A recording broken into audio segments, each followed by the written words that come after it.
story because for me it is hard to fathom, reality and fiction here because there is so much of the reality that touches, you see, for what I experienced when the Minerva sister Trujillo was about 13 years old. And I remember distinctly that after the killer were brought to trial in 1961, I think it was, after Trujillo's death, the recount of all of those, how they did it, it was on the air, broadcasting on the radio, and also the newspaper would bring this headline. I remember the things about the reality and fiction, because for me at that point in time when I read the newspaper in Caribe, I was to read The Phantom and Dennis the Menace and all of those things in Spanish, of course. But then I was studying these headlines about the sister, and became interested in the story and following them on the radio, what was going on. And as you read this, that is so fictionalized, supposedly, and I go back in time to remember what was going on in the discourse of these criminals, that I couldn't quite say that this is a fiction, but this is actually a historical account of perhaps taken to a level of somewhat fiction, because some of the things there didn't happen, but most of these seem to be so real. In fact, for instance, my own relation to my family, one of the people that participated in the Trujillo assassination was Pedro Livio Sereno. He's my mother's cousin, so my family at the time was harassed by the Trujillo regime because one of our cousins had a pharmacy that was burned because he was a Sereno. My family was also harassed. It was somebody went to jail and so on because of the relationship that we had with the Trujillo. So this story, you begin to wonder, and that's what I want to ask you, how and at what moment do you leap from history to fiction, and how do you feel that moment is achieved in your reading? Do you have a sense? Because for me it was very difficult to make that connection or that, that separation.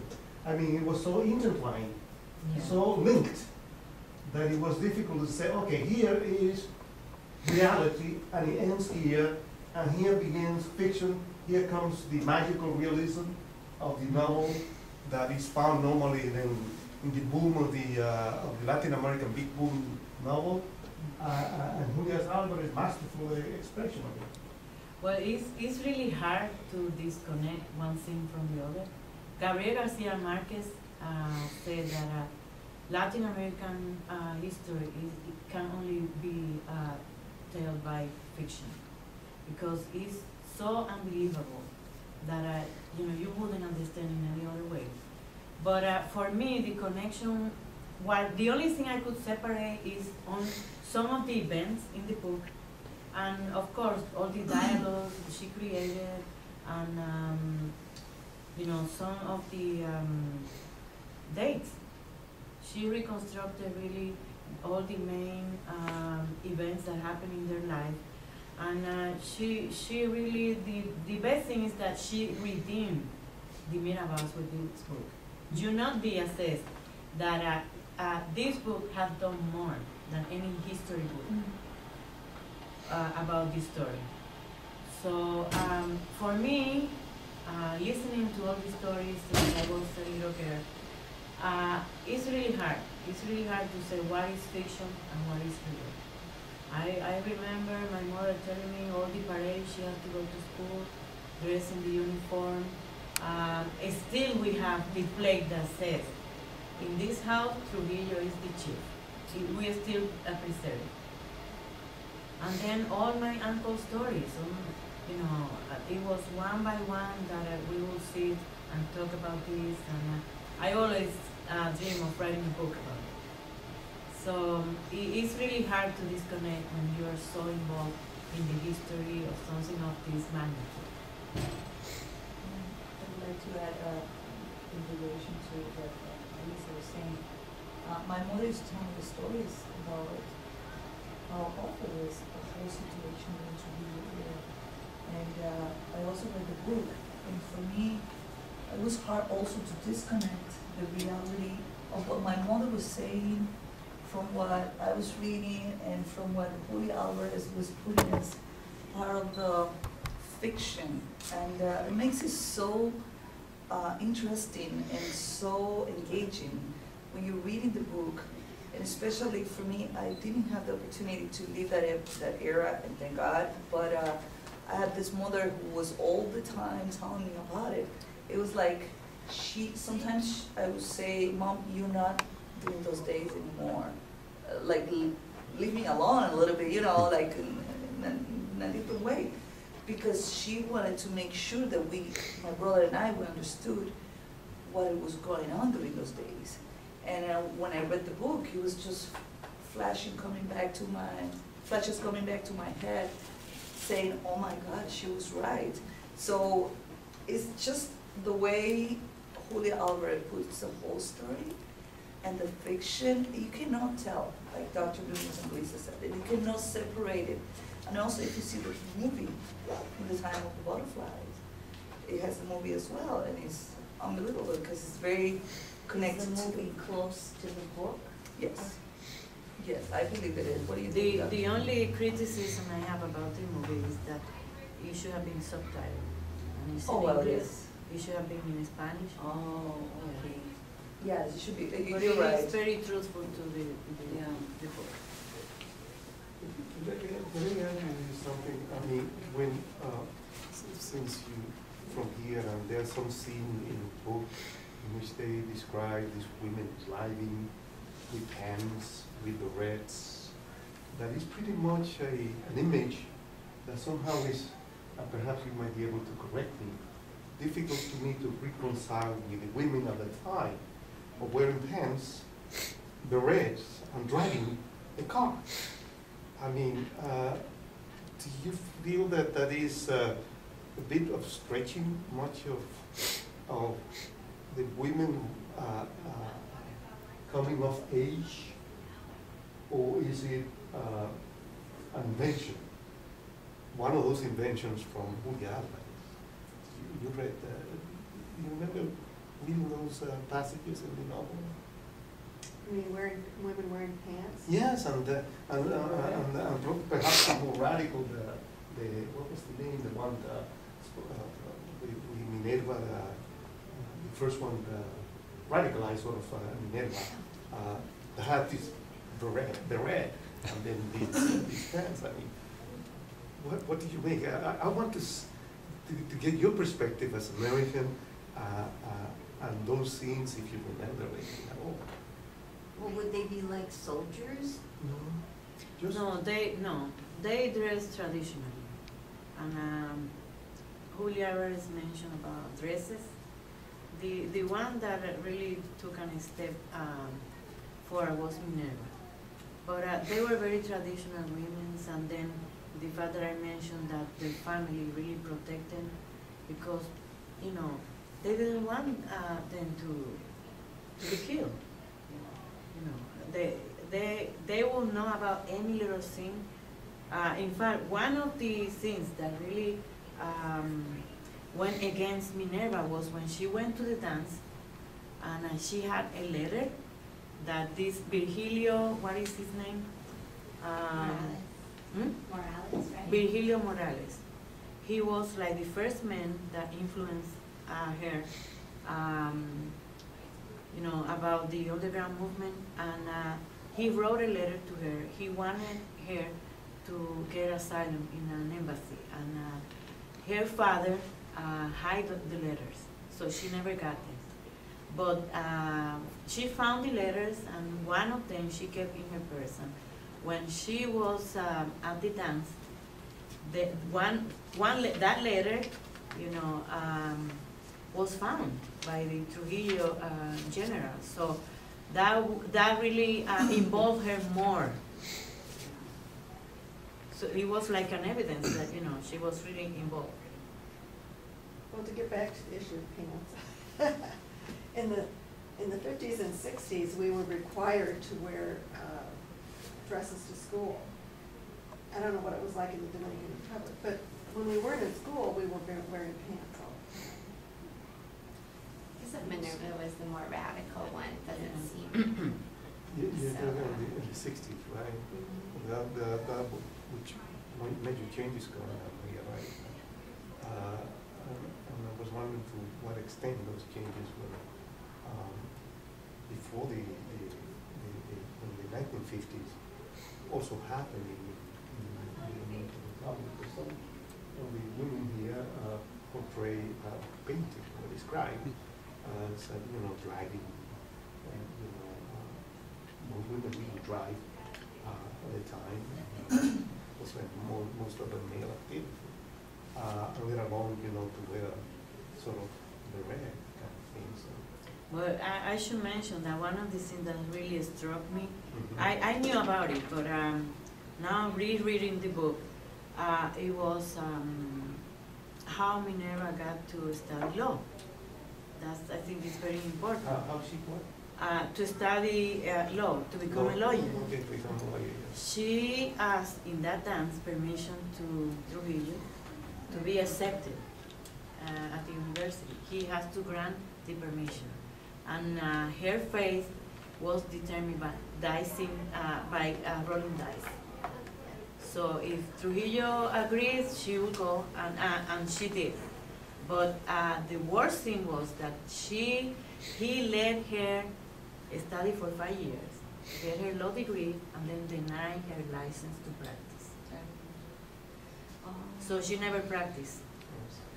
It really strikes me like it seems like it's just like there's such a like Trujillo, like he had to grant her permission to go to school. Like it seems like it's such a personal, like close relationship like this dictator had with like the whole country, and you have family connections that were involved and stuff. It just seems like how many people live in the Dominican Republic? Do you know? I don't know how big it is. Like, Right now, 8 million. Oh, 8 million. Yeah. Like, it just seems like such a, I don't know, the personal, like, he knew Because everybody women and didn't study law at that time. It just like, I Yeah, don't know. that's why there were no lawyers, female lawyers in the Dominican Republic. But also you can see that the dictator had an issue, a legal issue. Yeah. Yeah. It was so, Yeah. so that's why everybody belonged to him. And the whole country and every life and everything around him had to be dictated by him. And otherwise, there's so many stories about him, like just whoever will go against his will, that's it. It will be and then for my mother, it's a personal story. My mother was at school and she had the opportunity to present a speech on behalf of the rest of the students to Trujillo, and he approached my mother and gave her an envelope with money, and he said to her, "You're very pretty. You remind me of my daughter." My grandfather got very upset. He was also at the presentation, and he approached the general next to Trujillo and said, "Tell him that we don't need that money, that we appreciate it, and to use it for somebody who really needs it." And my grandma was like, "Are you crazy? Why are you gonna do that? They're gonna kill you. He's gonna kill you." And it was very brave on behalf of my grandfather was very brave trying to do that, doing that. Thank God nothing happened, but it was a risk that he took. Maybe he liked my mother really in a good way, like she looked like his daughter, but it was a little risky from my grandfather's side to say to one of the generals, just tell him I don't want that money, because my grandfather was afraid that after that money was gonna come the other part, like I want your daughter. And everybody was living in the same fear. Yeah, there is, at the beginning of the book, there is a story about Lina Lobaton.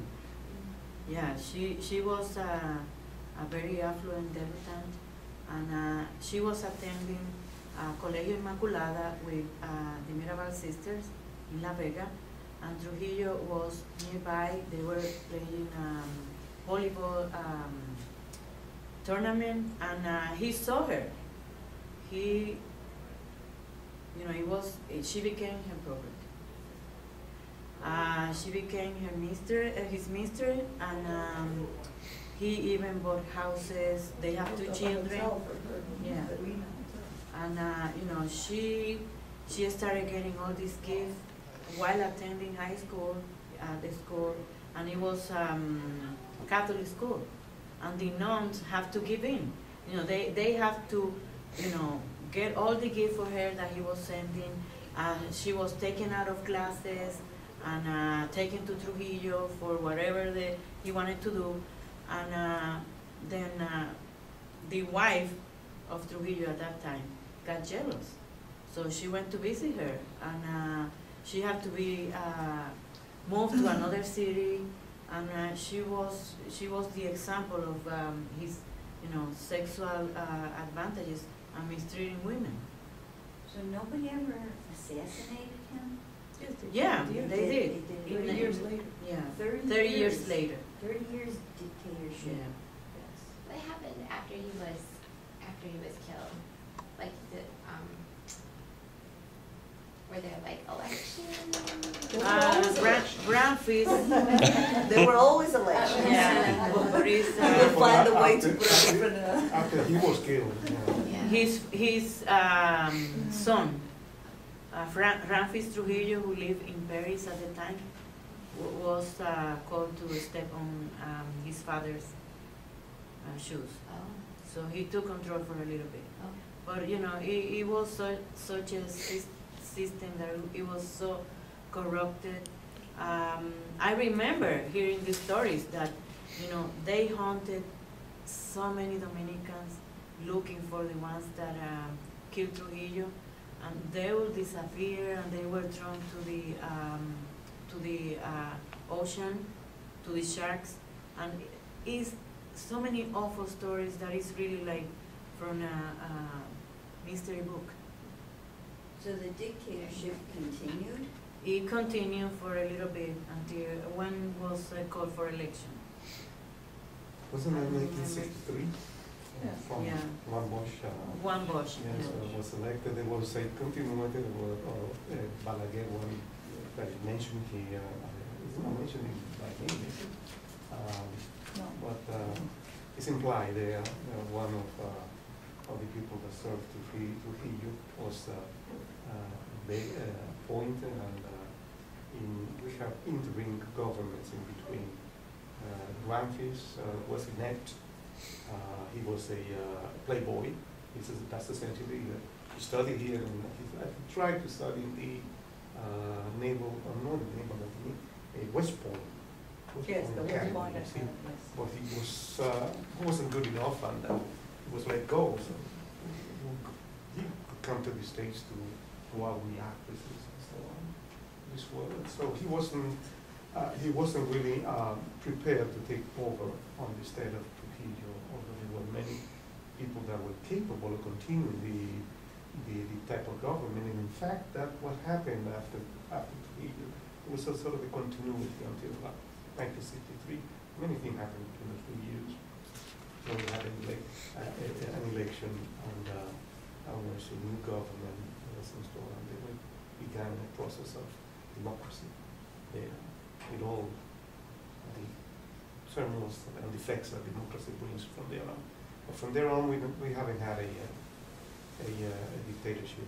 We have change of governments, and then one of the Trujillo's acolytes and president, when he was also in power, was elected several times. That was his name was Joaquin Balaguer. So he was was elected about for 12 years. And his tenure was also a period of repression. Yes, Right. indeed, the repression of human rights for 12 years, and which he attributed to uncontrollable forces. He would say those are uncontrollable forces that are beyond his power. But he was the president. In any case, He was brilliant. he is an intellectual. He was the intellectual part of Trujillo's, for a certain amount of time, Yeah. Trujillo's administration. Yes. Well, he was just the brain, He- like the cartoon figures there. He's very, small, but Brilliant. brilliant, very brilliant mind, extremely intelligent, of course, and was a writer, a poet. And, Professor too. A professor as well. a professor, and Attorney. he was quite accomplished in, as a poet, he was okay. The poets in the Dominican Republic have never acknowledged his poetry, because his poetry is okay. It's passable. So as a politician, mastermind. It was quite so. Do you feel? Can I ask a question? That you have when you were reading this, how did it strike you as in terms of the story that was being told? I mean, Well, I had no idea that this happened. Like, I did not know that there was a dictator. I know, I mean, I'm too young. Yes. I'm only 33, so I wasn't born long after this happened, but I was a history major, so I did like history and anthropology, so, interested in things happening around the world, but I had no idea that this happened, so. See, the Fidel So Castro. for you, all of this was strictly a fiction. Well, I guess so, yeah. I mean, I guess for me it's kind of maybe the opposite of you guys in that you couldn't separate it out. It was just, a good story, an interesting story, a sad story. And it's hard to think that this actually happened. And Trujillo's dictatorship is considered the bloodiest by many political analysts. More than the Holocaust. No, Latin American Like, ones. just The bloodiest. that ever happened in. Yes, because Latin he America. killed in Latin America. He killed thousands of Haitians. I just I wonder if because of that there was all the things going on in Cuba around the same time, maybe that kind of overshadowed. I think you're right on that because I know I about know that. more about what happened in Cuba than Mhm. I do the Dominican Republic. Because of the American invasion. Mhm. Yes. And because of the American relationship and protection to the Cuban citizens that were coming to the United States, and also for the base of the Cuban base of the United States. Yeah, Guantanamo. So, Guantanamo. So it's also something that is spread out in the United States more than what happened to us. Well, and there was a great fear of the communists. And Fidel Yeah, was Exactly, that's another another thing, because Continue with Trujillo that. was 100% against communism. So he also had a very good relationship with the American government. Until he tried to a kill, little bit the end. Rómulo Betancourt. and after he tried to kill Betancourt is when America said no more. And Plus, also after with the all- butterflies. Plus after, the Galindes, the butterflies, Galindes all the butterfly. complaints, international complaints about civil rights violations. And That's when the the problem things- with Haiti, that was a big, Because he Turn on. didn't allow also too much insiders in the country that were bringing information out of the country, because people were afraid also of them. everything was controlled. Everything was controlled, so inside the country, nobody was able to, let me say, his note or anything saying what's going on, so neither the Americans were able to to just go and. Nobody came to help. It's a very interesting story about, he designated an ambassador here to the United States. And the ambassador wasn't allowed to be part of a negotiation because according to the international affairs regulations, the ambassador wasn't allowed to. So Trujillo designated himself ambassador. He said, okay, we're gonna do it, or we don't negotiate with America. And it's a very, I mean, these are things that you don't see very often in the books. But if you start reading about international affairs with the Dominican Republic and Haiti during the time, and in the United States, during the time that you can find things, but it's not very public to the world because of the way he managed the information. To control everything. Everything, he was a control freak. Co- Yes, he's a Latin American. Cole, you read the novel? Mm-hmm. Do you have that sense also like Blaise does when you were reading it? Or? Yeah, I think I'm kind of the same way in that it's not a story that's told much to Americans, to outsiders, you know, like, and yeah, because America was so involved in Cuba, that's the Latin American story of the time that we get. And not just that, but I feel like the U.S. had because the U.S. was interfering in the Dominican Republic and all throughout the region because of Cuba, they sort of had an interest in keeping things quiet, you know, just sort of quietly propping up a lot of these regimes. And so it's just not something I knew about, you know, and it is, because it's so far removed, it does, and it's well told, you know, it's sort of that, it's engrossing enough that it does feel more like a story. And sometimes you get so into it and then you realize, wow, these people are all dead. You know, these people were all murdered brutally. Every now and then, that click that happens, to me, is what's so powerful about it. Right. So it's like a great work of fiction, but because it has that underpinning, that pulls you out every now and then, I found it very powerful. And I wanted to mention that one thing that I really like about Julia Alvarez, I think she did it first, and I don't know who started, I think she started writing before Diaz. It was how she incorporated Spanish terminology in the book. There are a lot of terms that she uses, like Diaz, and that has a value because it's introducing, you know, her native language. And I have to say that she does very masterfully Yes. from a linguistic point of view, because what you see sometime in novels and works by Dominican American writers that try and that have been born here and have a sort of more or less picked up Spanish as a second language, but that when they try to incorporate Spanish into novels or work of art like this, that they sometimes miss the point in how the structure works in Spanish and in English when they come together. So they mess it up.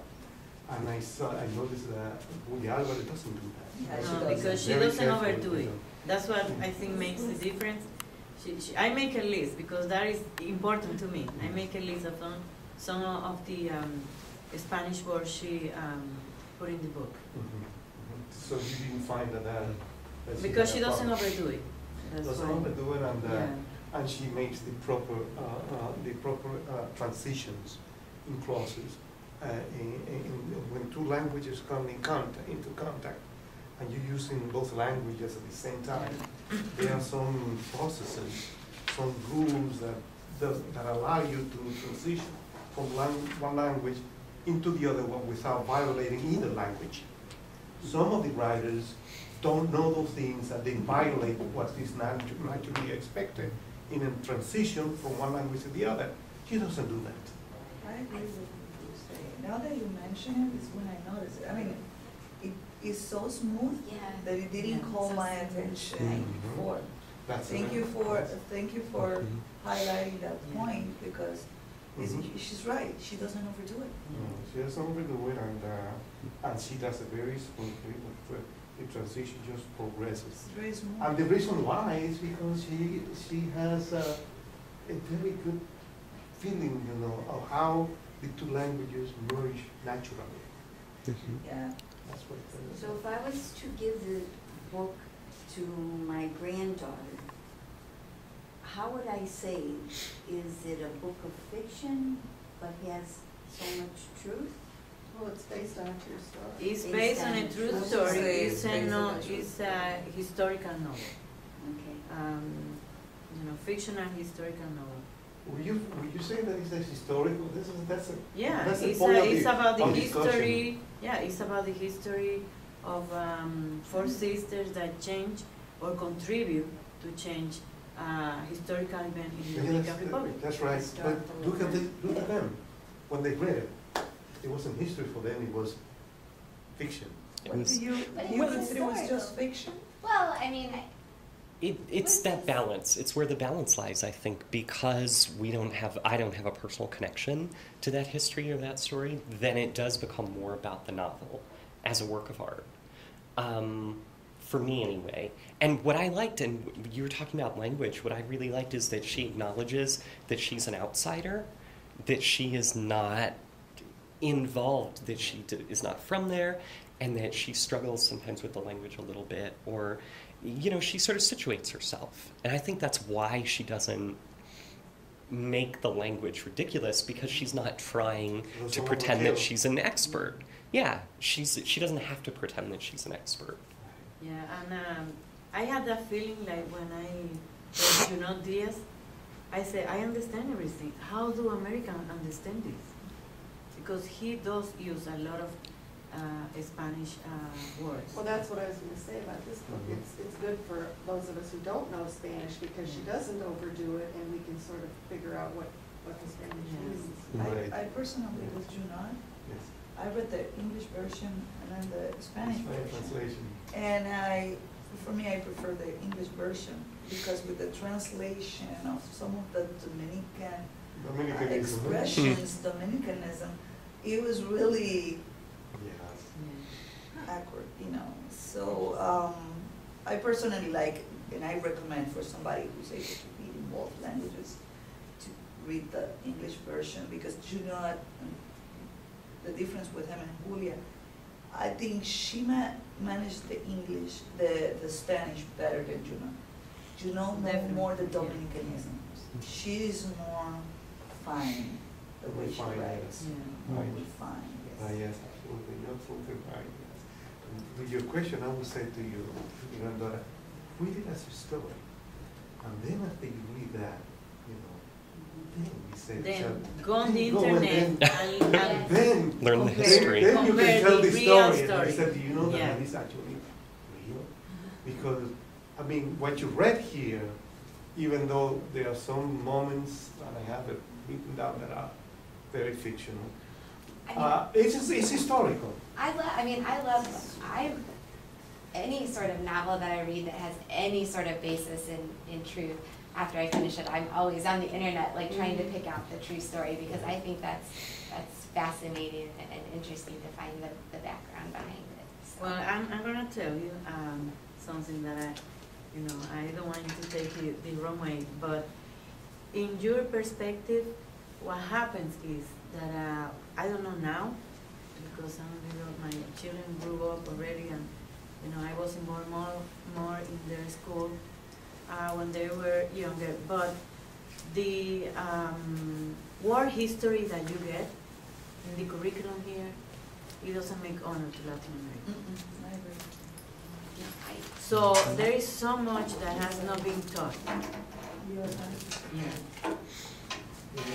And Oh, you're a I historian, right? I absolutely agree. I absolutely agree. I didn't learn, I don't think I learned anything at all really about Latin American history until college.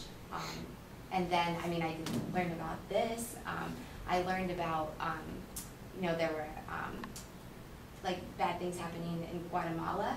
And I learned about that through a class, but yeah, I mean, I totally agree. We don't learn about Latin American history You get at a all. master in Latin American history or something, Mhm. and then you get more information. But for just like a general. Sometimes I see my kids, they come home and tell me so many things that are off the reality about the Latin American history, and even about Dominican history. It's like, none. It's Unfortunately, at least in Illinois, maybe New York, since we have a bigger community there, probably They're more exposed expose it so Yeah. probably, to and it's information.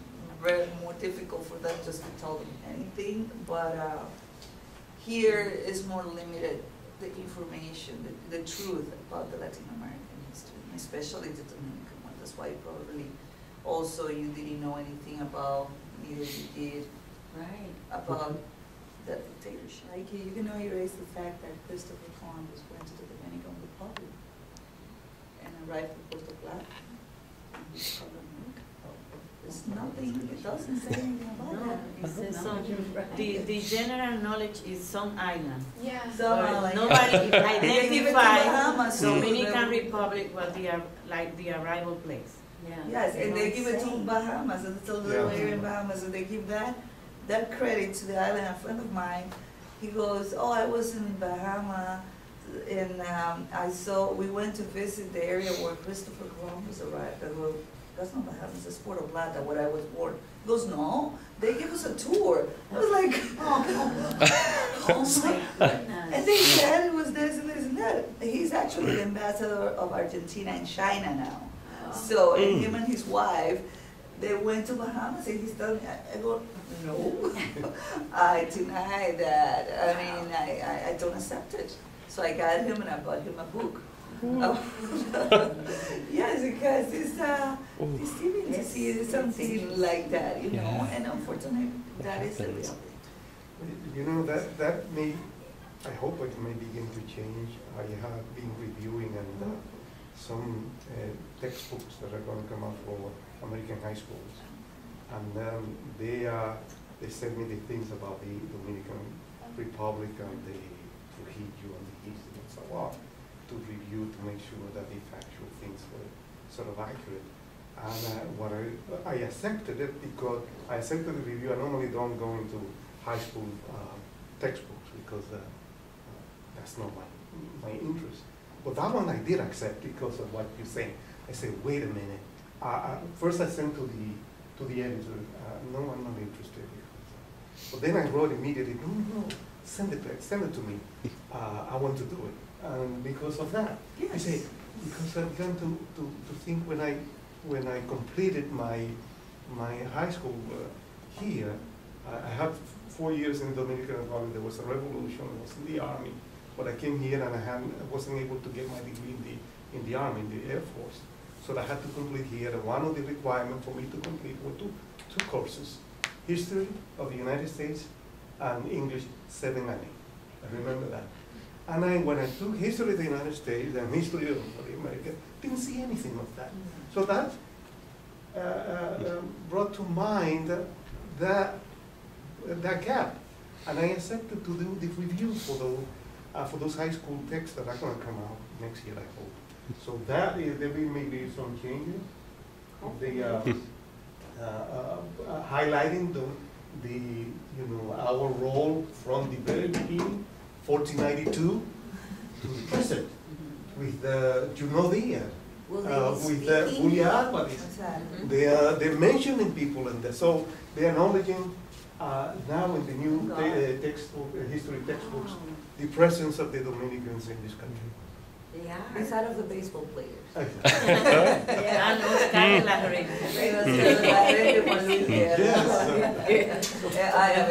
Yeah, it's good you said that besides those, because they are also mentioned. Yeah, I understand that the Dominican Republic is a country, a small country compared to this country, but it's full of history and it has such a rich culture. And I encourage anyone to learn about it because it's very interesting. Hey, Yes. Yep, we're wrapping up for now. We have a program starting soon, so. So, okay. So we'll have to wrap it up, but thank you so much. Thank you very much.